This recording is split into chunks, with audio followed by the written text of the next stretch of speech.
What if there's a version of you that's waiting to step into the spotlight of your life?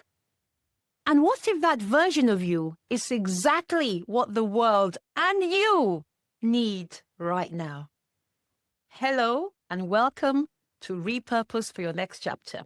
I'm your host, ene.obi, TEDx speaker, author of the best-selling book Your Life is Calling, transformational coach, and founder of Ziano Mind Spa, guiding women to package up your purpose, your life experience into a magnetic message, then to create a powerful platform and be a catalyst for change. You are repurposed for your next chapter. And I have a message, but how do I earn from it? This is a question I get asked. The essence of the question is the same. I have a message. Sometimes it's followed by, I actually share it, but the end result is the same. How do I earn from it? Or maybe I'm not earning from it. Hello and welcome. Today we're going to be talking about the art of speaking versus the business of speaking. The art of speaking versus the business of speaking. Now, let's get some principles, guidelines out of the way.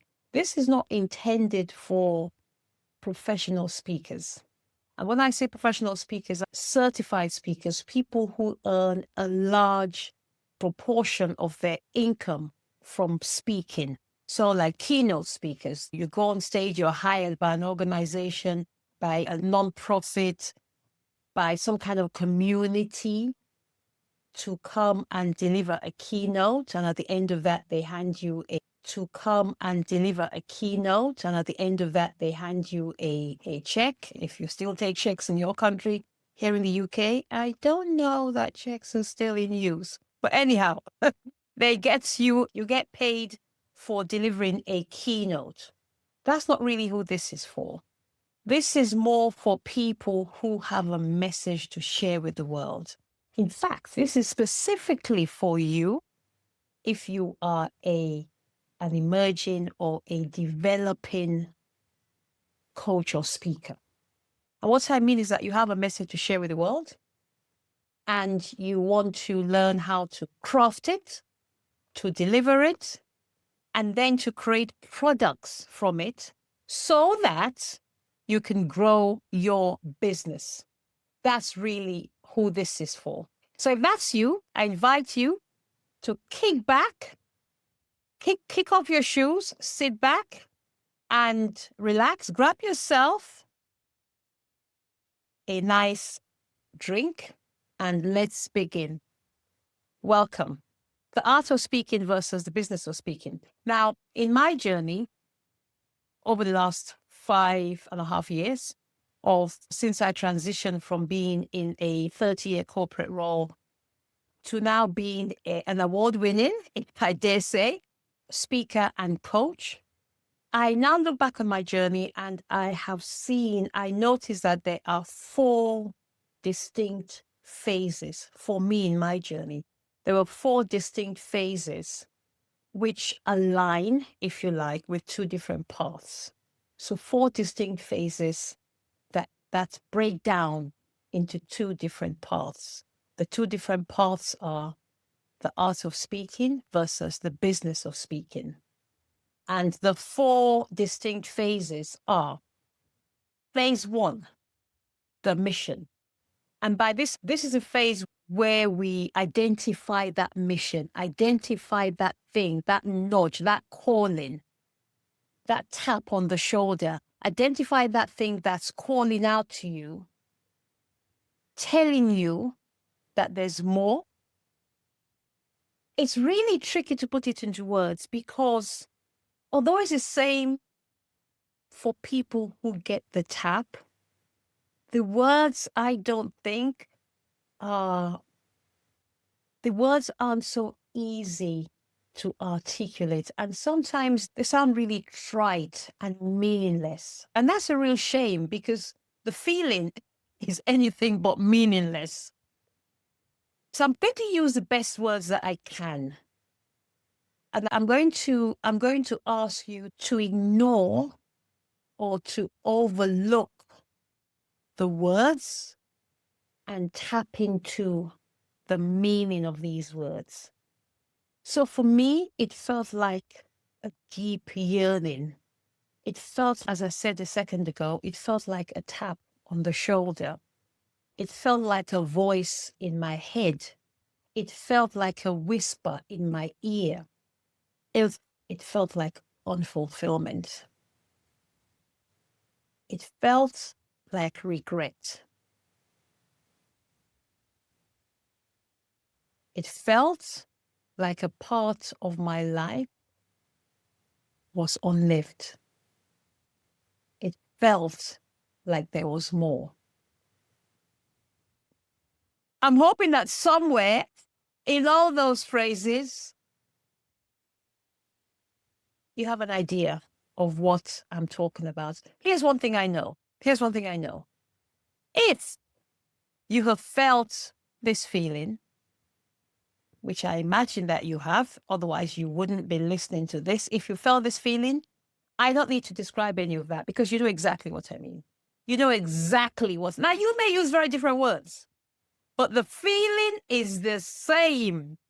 So that's phase one, right? It's identify the mission. What's this thing that's calling out to me? Where's it calling me from? What's it calling me to? Ooh. And that in itself can be an 8-week program. That in itself. Actually, it could probably even be a 12-week program. That in itself. Going back to that dream, that mission, that yearning, that calling, that tapping, going back to that thing that tells you that there is something you've left on the back burner that you will regret if you don't do in this lifetime. That mission telling you that you have a message for the world. That mission that tells you that you were chosen. That you were chosen. That is phase one. And that falls under the art of speaking. Bear with me, we're going somewhere with this. So I said that there were 4 distinct phases that come under 2 parts. So now we're talking about the first path, which is the art of speaking. And the first phase in that path is the mission. Now, here's something else I realized. When you find the mission, when you identify the mission, when you clarify the mission, there may be a voice in your head that laughs and says, you think you can do that? Actually, I put it to you that if you don't have that voice in your head, the mission is not big enough. I put it to you that if you don't have something that's telling you, that's laughing at you even, that's reminding you of all your mistakes, all the things that could possibly go wrong, everything you've ever done wrong in your life, some that you have, some that you may not even have, every single negative thought in your head, every single thing people may have told you in your life about who you are and about why you can't be anything bigger than you currently are. There'll be a voice in your head that keeps calling you back to those words, those things, those experiences, those negative thoughts, those feelings of inadequacy, those stories of inadequacy. There will be something strong pulling you back to that place. And it will seem like there's just one little strand that's calling at you from your future.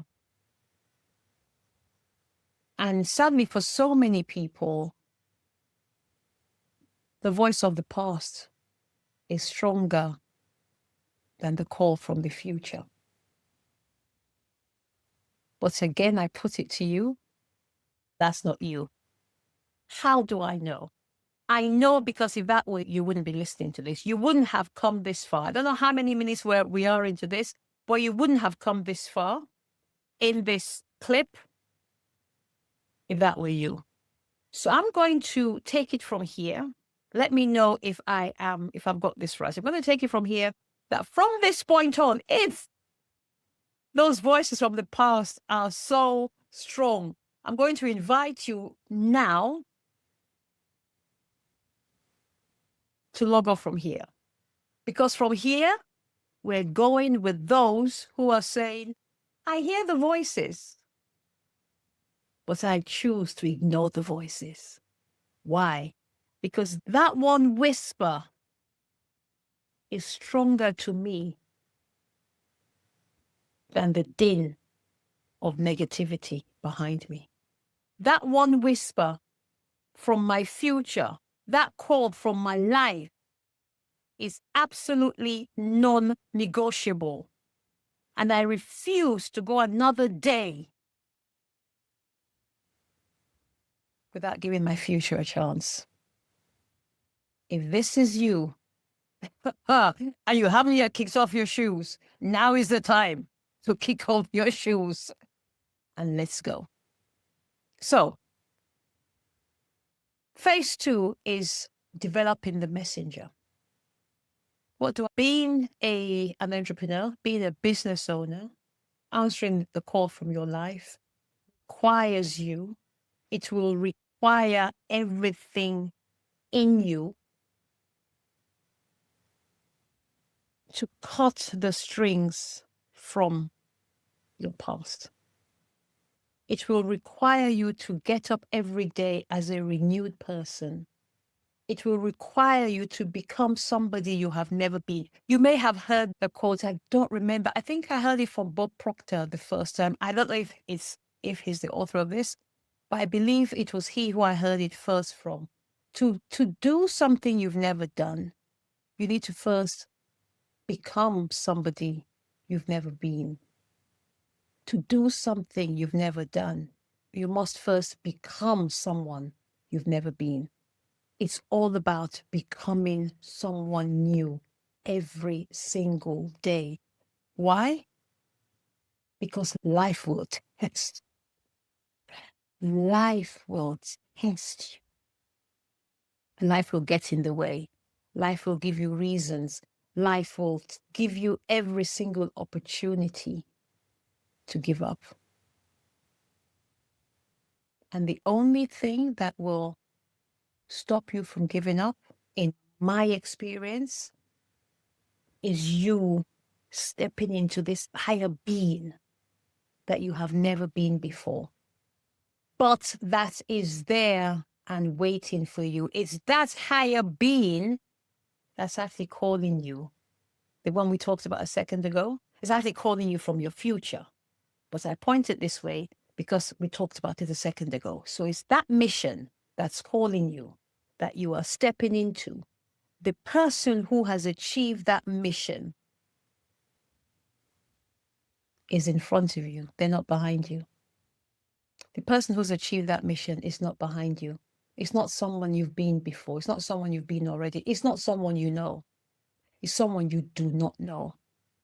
And that's what makes it both exciting and very scary at the same time. It's exciting, but it's also very scary.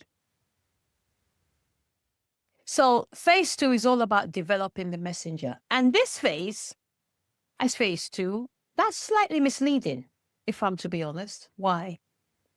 This phase doesn't actually end. This phase goes on forever. This phase goes on forever. This phase you will need to, it's a constant building and rebuilding. It's a constant learning and relearning. It's constant. It's constant. It's constant. Although I say it's phase 2, honestly, you could call it a continuum because it doesn't actually stop. Because the higher you go, the more you need to step into a higher being.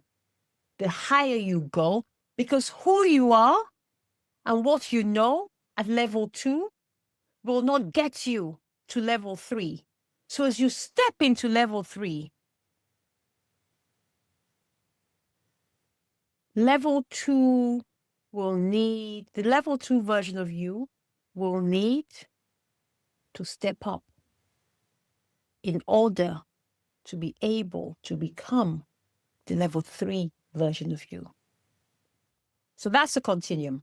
So we've talked about the mission, and now we've talked about the messenger. The next phase is now the third phase, which is the final phase in the path of the art of speaking. So the third phase is crafting your message. So now you know your mission. When you know your mission, you know your message. Now you are stepping into the person who can share this message, the person who has enough self-worth to know that it's not so much about whether they are worthy of their dream. It's actually even more about whether their dream is worthy of them. It's about whether the dream is even big enough. It's about allowing themselves to go for that dream, crafting that message, and then learning how to deliver that message. That is the art of speaking. Because the ability to get on a stage, and even though I said at the start of this, we're not talking about professional speakers, but as a messenger, you will be required to get on stages and speak and share your message and enroll people into your movement and take people on a journey that they want to go on, a journey that you are on. I think this is a great point for me to say this. I said a journey that you are on. I didn't say a journey that you have gone through. Why? There is no end to this journey. There is no end. Again, the journey is a continuum. But you are 1, 2, or more steps ahead in the journey. You've not gotten to the end of the journey. The only time, I think, that we can claim that we have gotten to the end of the journey, the only time I feel that we can say, I'm at the end of my journey, is that time when you take your last breath. Until that time, you're on a journey. So this is what I learned as I said, when I stepped out of a 30-year corporate career and I said I want to do something more meaningful with my life. The first thing, I didn't even realize there was a path. It wasn't until 4.5 years in, so a year ago now, that I look back and I was like, oh, that was the path. The path was identify my mission. When I identified my mission, I knew my message. Immediately I identified my mission, I realized that it was bigger than what that version of Ene had ever achieved in her life. So then it was to develop the messenger. As I said, as we've said, it's a continuum. And then it was time to go and craft the message. And this is now where, like I said, you get into physical stages. This was where I wrote a book. The first thing I did was write a book. Oh, by the way, let's get this clear. Your message could be spoken verbally, and your message would be a pen. Now, I think, me personally, I'm always on the path of it's both. It's not either or. It's both. It's your verbal words that come out of your mouth that you audibly say, and it's also what you write. It's speak and write. It's speak and write. Yeah, there are programs like that out in the world, I know. This is the third phase, the final phase in the first path. This is where you learn how to, how to share your message in a compelling, magnetic way that keeps people on the edge of their seats, tuned into you. And that can be learned. Now, I think I've heard people say that it's not a talent, it's a skill. I disagree. I think it is a talent, but it can be learned as a skill. Let me say that differently. I think it is a talent which will need even further developing into a skill, or it may not be a strong talent, but can still be developed into a skill. What's my point? Whether it's a natural talent, whether it's a hidden talent, whether it's a not so strong talent, it can be developed into a skill. And in fact, you must develop it into a skill. Bear in mind, there's no competition. If you are running at a 7 out of 10, and that's your best, then that's 10 out of 10 for you. That's something I think is so important. I think we have a tendency to compare ourselves to other people, to say, oh, he's so good at it. She's so good at it. I don't speak as well as them. I don't have the voice. I don't have the presence. I don't have the poise. I can't carry my words. People don't connect with me so well. I think when we do that, we really run the risk of diminishing our power and our voice. And I think we then forget that it's not so much about the sophistication of how it's delivered. It's more about the intent. I dare say that we feel people's intent, which is why sometimes you hear somebody, tell me if this has ever happened to you. You hear somebody want to convince you about something, but they're so smooth, it actually puts you off. Maybe they're trying to ask you on a date. Yes. You're being asked out on a date. If you haven't been asked out on a date in a couple of years, or maybe 40 or 50 years, think back. Think back when you were asked out on a date or being asked out on a date. Some people will turn up and they're all smooth and they're sharp and they know that they're good looking and they know that they've got the gift of the gab. And they walk up to you and they're like, hey, and they give you their words. And you know that those words have been practiced at least 1 billion times before you. And you're like, nah, thanks, but no thanks. I'll pass on this one. As fine as you are, I think I'll pass. And then somebody else comes along who's maybe a little bit shy, a little bit timid even, a little bit unsure, but you sense sincerity. That's the word I was looking for. You sense a sincerity about this person. You sense that these aren't just nice, fancy words. You sense that even though the words may be clumsy, they're said from a place of pure realness. Authenticity, I think, is the word that we now choose to use. You can sense that this is truth. And so you buy into that. It wasn't the smoothest. It wasn't the shiniest. It wasn't the brightest. But you felt it.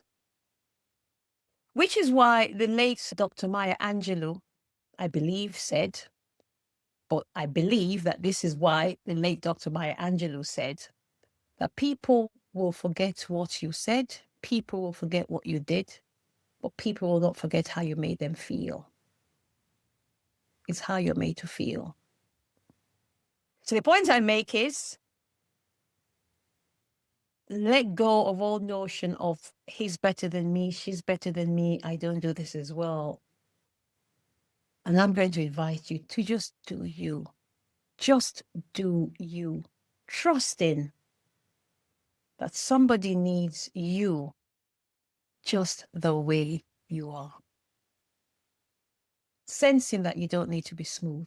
Even though you do need to be articulate, you do need to learn how to share your message, because at the end of the day, you are selling something. And when I say selling something, we're not yet in the business of speaking. I don't yet mean you're selling something for a monetary reason, even though we're coming to that. At this point, I'm talking about you're selling a feeling. You're selling a place in a movement. You're selling a membership of a community. You're selling a new way of thinking. You're selling a new life. You're selling a desired future. You're selling something. You are selling people an invitation to let go of where they are and step into what they desire, where they could be. But in order for them to do that, they have to first let go of where they are and then become somebody who belongs in the future version of them before they can step into that future life. So I put it to you that you are selling something. And if you walk up to somebody like you're unsure, like you don't know what you're doing, that you haven't seen the lights, that you haven't had a taste of that thing you're selling them, I put it to you that you'll have a hard time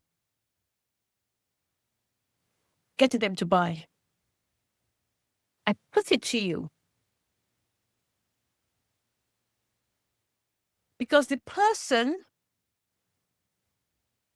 who can persuade, who can influence, who can educate, who can negotiate, is the person who doesn't just have the words, but has lived in that future state. So you have to go there first before you can come back and invite people to go with you. You have to get there first. Like I said, we're not getting to the end. We're not getting to the end. But you must get to be on the journey before you can say to somebody else, here, hold my hand. I've got you. I won't let go. I promise you I will not let go. I've got you. You have to get there first. And you have to look like where you are, right? You have to look like where you are. You have to, people will buy into your vision because you look like the vision. I hope that makes sense. People will buy into your vision, not because of what you say, but because you look like the vision. I think it's one of my dear friends, Jean Adero, who I've heard say, you are the product of your product. You are the product of your product. So you need to first be the product. And then through your words, as we said, whether it's your words audibly, whether it's your words written, or both, or any other way, it's that you are now packaging into a message. And that is all about the art of speaking. How do I share this? How do I look? How do I enroll people? This is all about technique or techniques and practices, best practices, principles, guidelines. So lots of different speaking techniques. There are loads of different speaking techniques. One I have used quite a lot already, which is about voice tonation. In general, when somebody speaks with a flat tonality, with a monotone voice, it can be hard to stay tuned in because it's one flat way of speaking. But when somebody gives you a variety, a vocal variety, when they go low, maybe even when they whisper, or when they have reasons to roar, the way they move, the way they smile, the way they look at you, even the way they lean in, but also, especially the way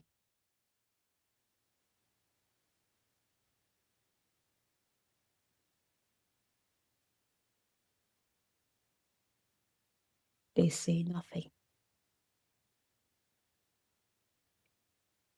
It's all part of a library of techniques.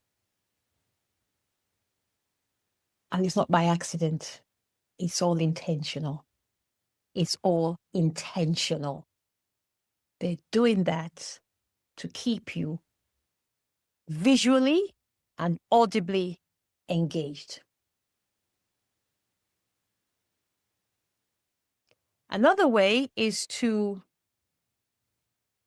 change the conversation or change your delivery from a one-way monologue to a conversation, to a dialogue. Now, obviously, when you're speaking to a group of people who are in the stage, who are in the audience, you're on stage, you may not be able to actually have a dialogue. There are ways to get people to raise their hand, to talk back, to say something to their neighbor. Slap your neighbor upside the head. Woo! Or maybe not. Turn to your neighbor and say, pick up your pen and write. Put your hand on your heart. Close your eyes and say after me, I choose to share my message. Those are all techniques to get audience participation, because the more you get the audience to participate, is the more engaged the audience is, the more action the audience takes, is the more likely the audience will remember you, is the more likely the audience will talk about you, will share your story, share your message. It's the more likely they are to take action. Something I should have said at the start, which I didn't, is we're not just speaking to motivate, and we're not just speaking even to inspire.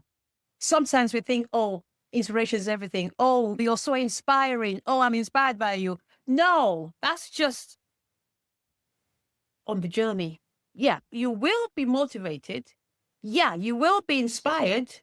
You may even be entertained. But it's much more than that.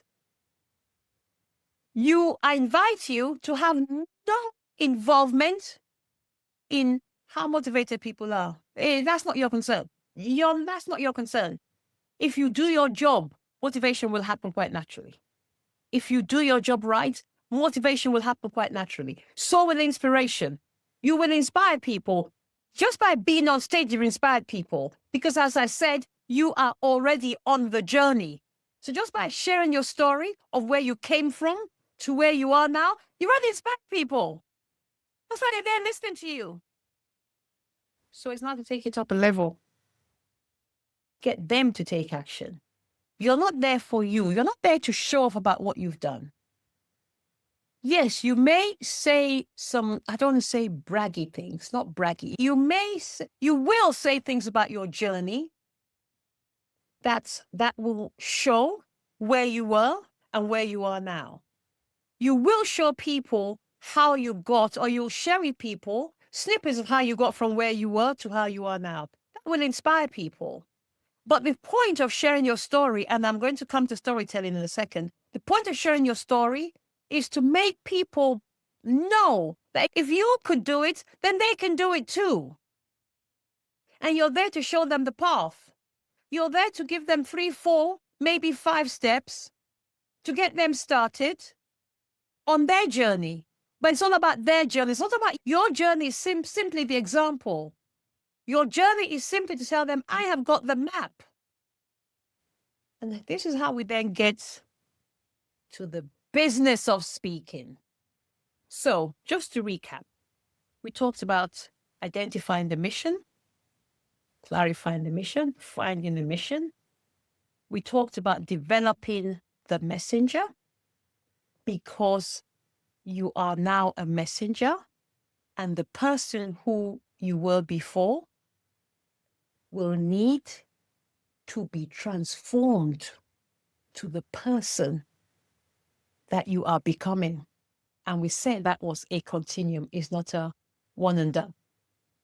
And then we talked about crafting your message. We talked about how it's about the techniques, it's about the delivery. It's not, if we don't compare ourselves to people. We talked also about how we're not just inspiring or motivating or educating. We're doing all of that. And we're doing more than that. And just by being on the stage, and when I say stage, by the way, it may not be an actual physical stage. It may not be an actual platform. It could be an Instagram live. It could be a meeting with 2 people. It could be on the train. It could be an airplane. It could be a telephone conversation. It could be on the dining table or dinner table. It could be at lunch. It could be in the supermarket. It could be in the supermarket where you bump into somebody and you have the opportunity to share your message. It could be on a podcast. I think you get my point. It could be on a panel. You get my point. Anywhere where you have the opportunity to share your voice, to use your voice to create transformation.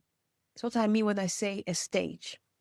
So it's not about, we talked about, it's not just about motivation or inspiration or education or entertainment. It's all of that and more.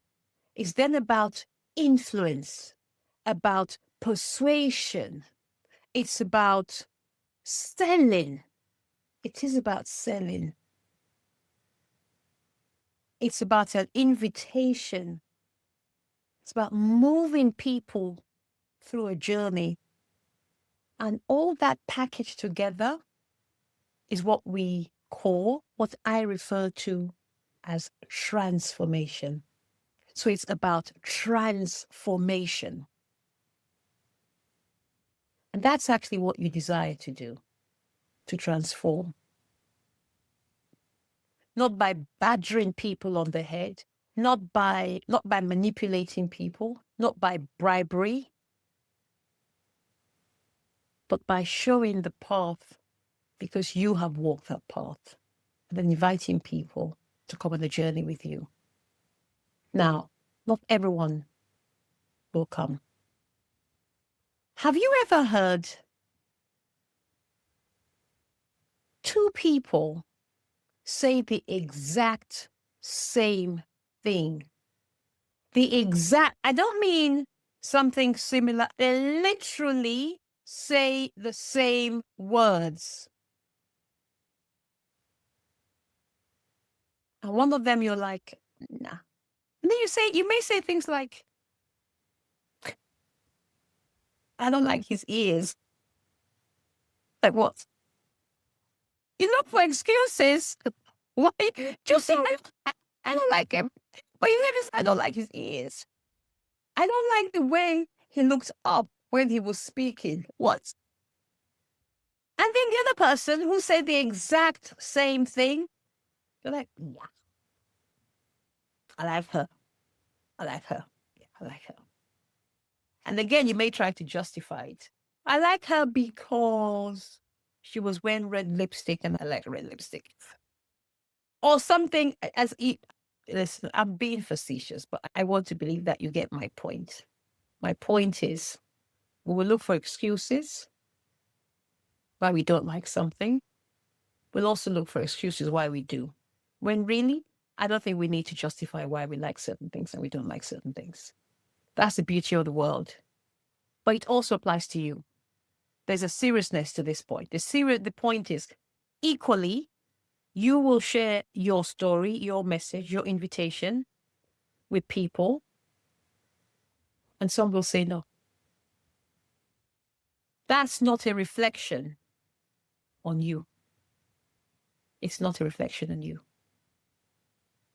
That's because not everyone is called to your voice. It's not a reflection on you. One of my coaches, ene.obi, says, you can't say the wrong thing to the right person, and you can't say the right thing to the wrong person. Sometimes when we get a rejection, we have a tendency to think that it's us. Don't get me wrong, there's always room for improvement. As Paul Martinelli says, the biggest room in my house, these are his words, the biggest room in my house is the room for improvement. Paul Martinelli says that. The biggest room in my house is the room for improvement. So absolutely, there's always room for improvement. If we believe, as ene.obi says, that you can't say the wrong thing to the right person, and you can't say the right thing to the wrong person, then, and I want to believe that, then you can relax, knowing that, yes, while you do want to constantly be improving and getting better, but you also want to believe that you are enough just the way you are for the right person at that point in time. You are enough just the way you are for the right person at that point in time. So if someone says no, it's not because you're not enough. It's simply because it may not be the right time, or the message may not be right for them, or you are not right for them. None of those options is a problem.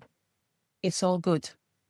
The invitation is to worry less about who says no and worry more about finding the person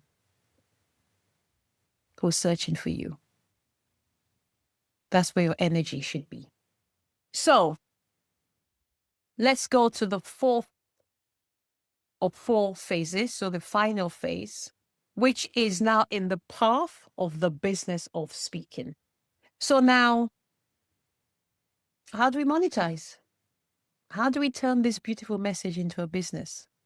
Now, this alone, what I haven't shared so far in this is that it took me 3 years in my journey, maybe even 3.5, I think probably closer to 3.5, on the first 3 phases, on finding my mission, still developing me as the messenger. We've said a lot of times it's a continuum. And for the first 3.5 years, yes, I spent a lot of time. When I say time, I'm talking of general resources. I spent a lot of my life resources, time and money, my life resources, time and money on learning how to speak. In the last 1.5 years, I've spent a lot of my time and money on the business of speaking, learning how to package it up for profit. Because I take it you're not building a movement. Let's put it this way. If you are not building a message, a movement for profit, then this is not the podcast, the message you should be listening to. Because I am speaking specifically to women who are transitioning from one career to building a business as a speaker, a coach, a messenger of transformation. So yes, this is for profit. And so how do we then package it up and serve it to the world? I think the first thing is for you to identify that you do have something that the world needs. First thing. And this is all part, again, we keep saying the same thing. This is part of you developing the messenger, because if you don't believe you've got something worth value to somebody else, you may not package up what you have to sell. And I'm going to use the word sell. And I mean sell in the everyday common connotation, meaning sell in exchange for money. Let's just call a spade a spade. I'm not going to put it in nice words. It's a sale. It's for money. Whereas when I give you something, you give me money. Why? Because I've invested my time and my money in building myself up to serve you. And yes, it is service. You know why I know it's service? And coaches and experts, they say this thing so much. It's still, I was about to say it still winds me up. I'm going to be honest. Because again, it's so commonly used. I'm thinking, can we find a different way of saying this? When they say sales is service, I feel that just sounds naff. So I won't say sales is service. Actually, you know what? I will say sales is service, and I'll tell you why. I have invested so much time and money being coached and mentored by some of the best in the industry. I haven't yet, and I pray it never happens. I know it won't happen because it's all about the perspective.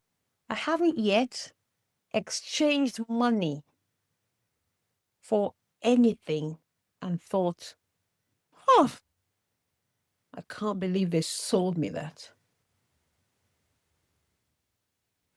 What? Every time I have purchased a coaching package, a retreat, a workshop, a conference, every time I have been glad to give my money and get access. Every single time. Every single time. What's your point, Ene? I will tell you my point. My point is, you should have no shame in selling so you can serve, because the person at the other end wants what you have. Actually, they're craving what you have. Actually, what you have is the reason, might be the reason, could be the reason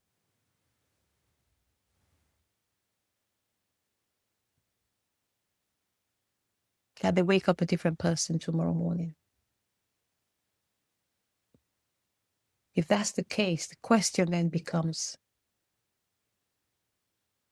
why then wouldn't you sell it? And if you're one of those people who says, oh, I don't want to do this for money, I just want to help people. I have very strong words. I have a very strong view on that, and you may not agree with me, and you're quite welcome to your opinion. My opinion is, how dare you? My opinion is, that's an insult. It's an insult. It's an insult to the person who gave you those skills and talents and abilities. It's a huge lack of ingratitude.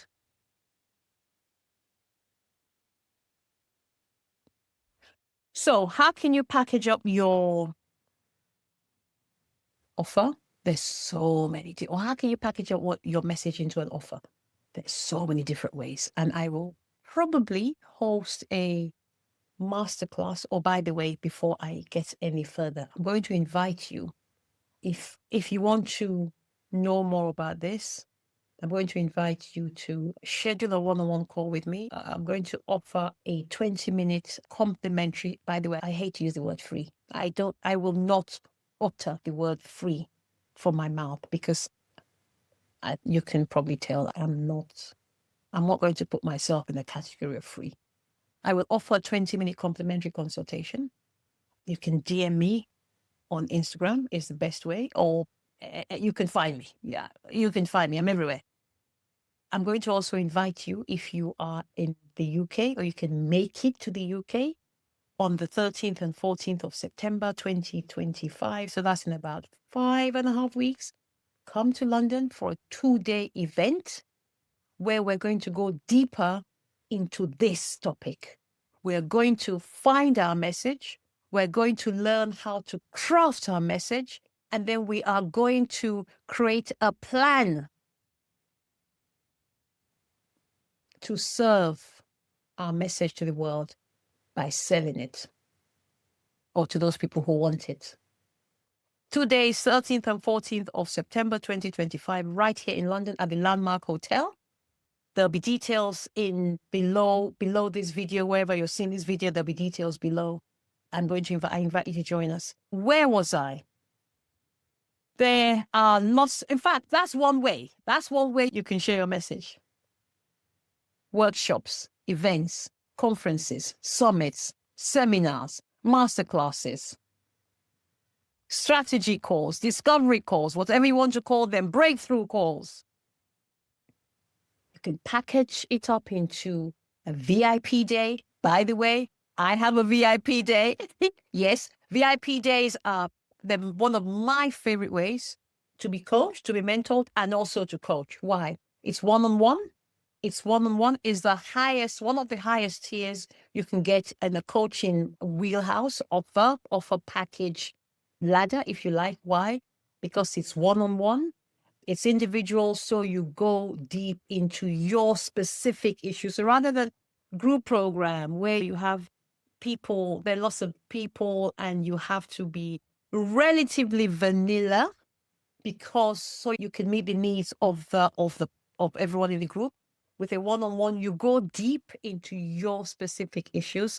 Typically, it's a day. It could be 2 days, could be 3 days.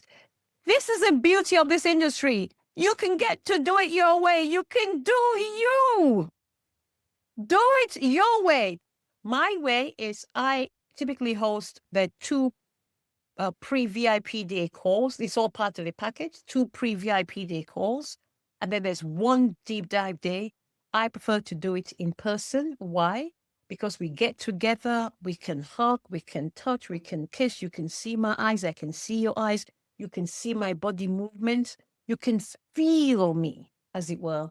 We go somewhere really nice and premium. Now, my favorite hotel in London, or one of my top 3, maybe even top 2, is the Landmark. I love that hotel. It's where I held my 50th birthday party. It has I hold many wonderful memories. I think it's such a beautiful hotel. But basically, I love premium. Well, I'm going to take you to a 5-star hotel. We're going to be there for a whole day, and then we'll have dinner. And it's not so much about all that stuff. It's about the fact that you get to come to this meeting with your issues that we clarify, and you go away with the value that you need, the answers, the clarity that you need on your specific questions, whether you are looking to host a retreat, to create your keynote, to create your offer suite, your package, what you're going to sell, who you're going to sell it to, how you're going to sell it. You come with your biggest area that you need help with, and you go home ready to implement, ready to execute with all the answers you need. It may even be, I need your help, Ene, to help me clarify my next chapter. I've got a billion ideas in here, and I've got a huge weight in my heart because I don't know what to do next. It may sound like a first world problem to some people, And if it does, my answer to that, my response to that would be, you wait until it becomes your problem. And then you'll realize that all problems are problems to the people that are walking that journey. As we said, conferences, seminars, summits, VIP days, group coaching, books, retreats, workshops. There's so many different possible offers that you can put together. I say, for your first one, make it very simple. Actually, when I say your first one, I mean your first one, but I also mean for your first couple of years, just rinse and repeat, and rinse and repeat, and rinse and repeat. Don't go off trying to be sexy, to be clever. No, just rinse and repeat. The other caveat I would put here, or the only caveat I would put here, is to say, make it something that you absolutely love doing. One of my signature offers is retreats. Why?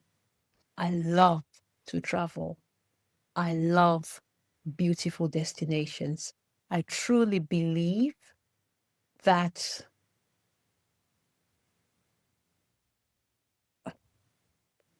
we can step into a version of ourselves that we have no idea of when we're at home. Not because there's anything wrong with home, but simply because it's home. We're on a treadmill. We are doing the same thing all the time and not always putting our head up to look around. And so we're not connecting with that voice within us, which is much easier to do when we're away, because all the other voices go quiet because they're not busy thinking of the mundane. You know what I find also? Even just knowing that I'm going away already puts me in a mood ready for clarity. Just knowing that I'm going away. Isn't it wonderful what the mind can do? So there are lots of different packages that you could put together at lots of different price points with lots of different levels of involvement from you. I would say for me, the three biggest things to consider are something that you love, something that you love to consume, and something that you're happy to do on repeat. For example, I just said that one of my signature offers is a retreat, the beautiful destination retreat. Now, for a long time, I wanted to go on a retreat. Even when I worked in the corporate world, I wanted to go on a retreat. I used to talk to some of my friends about going to an ashram. I think that's what they're called in India. An ashram, is that what they're called? I never went. I used to always want to go on a retreat. Those days, I only knew about like yoga retreats and meditation retreats. I'm not into yoga, not enough to go on a yoga retreat. I'm not into meditation enough to go away on a meditation retreat, even though I'm happy to do yoga and meditation while on a retreat. I'm not a silent retreat kind of girl.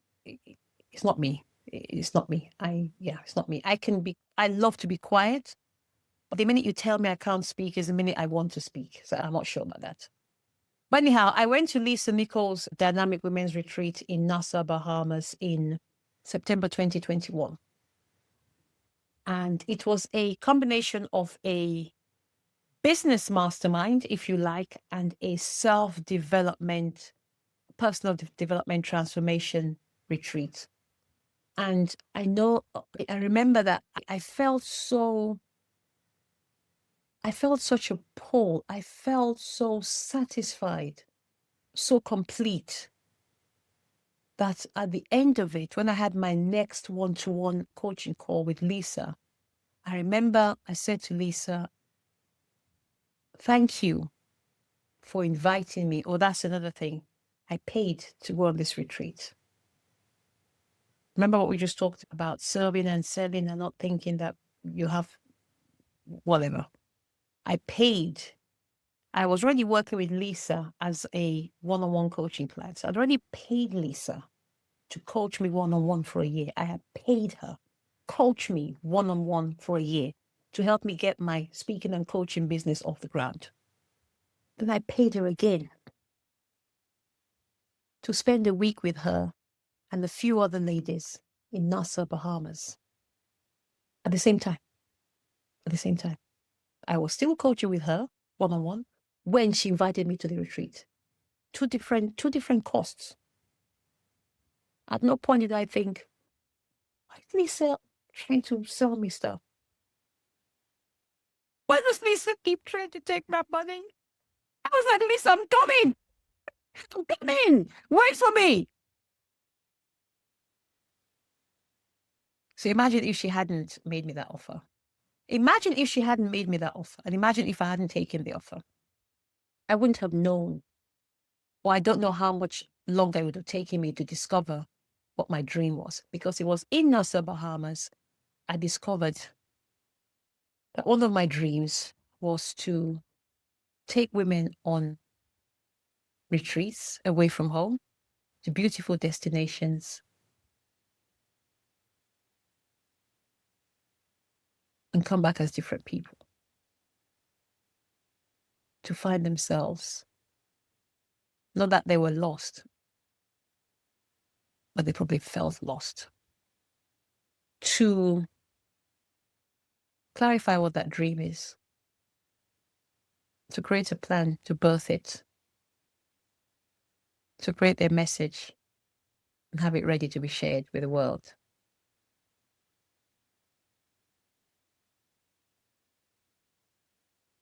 All because I accepted an invitation. I allowed myself to be sold to so that I could be served. And then so that I could then go on to serve. I'm not actually even sure how we got here. I'm not sure. Yeah, we're here. Yes, here we are. My point is there are lots of different ways you can package up your message, what you know, into products. And we've only talked about service-based products. They're actually physical products, as in pens, journals, I don't know, whatever else, vision boards, affirmation cards. There's so many different things that you can also offer, as well as your coaching services. So we're going to start to close that now. I'm going to remind you that if you would like to explore your specific journey, I'm going to invite you to a 20-minute breakthrough call with me. It's completely complimentary. There will be links below to send me an email or a DM, and we can set up a call to see whether there's even enough synergy to be worthy of the breakthrough call. So we'll actually have a conversation, not set up a call. We'll have an initial text conversation to see whether we are even in alignment enough for us to jump on a 20-minute breakthrough call, because I'm sure you don't want to waste your time, and I certainly would not like to waste my time. And I have no intention of wasting yours either. Or jump straight, if you're saying, Eddie, forget it, I'm coming to London. I'm coming on the 13th and 14th. Nothing will stop me from being in that room because I am ready to craft my message and turn it into a business. Join us in London, 13th and 14th of September. That's in about 5.5 weeks. And I look forward to sharing more. I will do another, at least one, maybe even two more of these, where I will go deeper into how you can clarify your mission, the techniques for sharing your message, because I just touched on that today, and also deeper into the business of speaking. But I do hope that this has served you in some way, and I thank you for your time, and I look forward to speaking to you soon. Bye for now. Bye-bye.